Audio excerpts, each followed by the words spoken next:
This is Jeff Hamrick at Rhodes College, and we're going to talk for a few minutes about repeatedly collecting a measure that we defined recently for a set of data that we've been analyzing in Math 111 recently. So recall what the setup is. We have some data from a study conducted by a French psychologist. The French psychologist has a female colleague either smile and glance at, or only glance at, a male subject of the study who's sitting at a bar.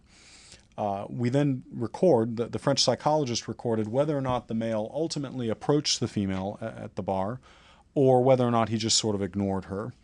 We have already learned how to sample without replacement from this original set of data, which we do in order to simulate what happens when the smile effect doesn't matter at all.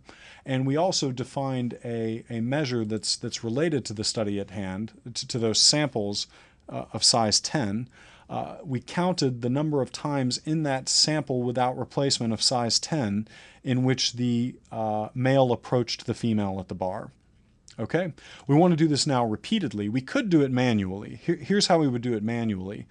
Click on the sample box, double left click on it, and if you were to sample more cases, the measure, as we noted last time, updates each time, and in principle you could record each new value of the measure one at a time on a napkin or something, or if you're a little bit more sophisticated than that, on a spreadsheet, an Excel spreadsheet.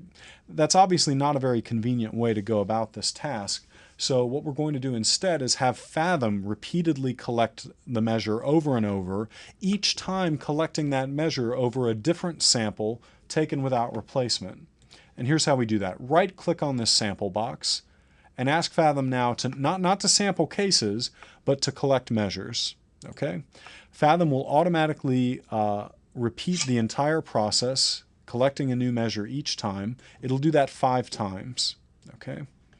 To see what the 5 collected measures look like, take this measures box and drag a table off of it, and I can see that I had 2 5s, 2 3s, and 2 counts of 2. So for example, this instance of 2 is a particular sample taken without replacement that had 2 instances in which the male approached the female at the bar. If you'd like to add 5 more measures to this measures box here, just click the Collect More Measures option right here. Because that's set to 5, you'll now have a total of 10.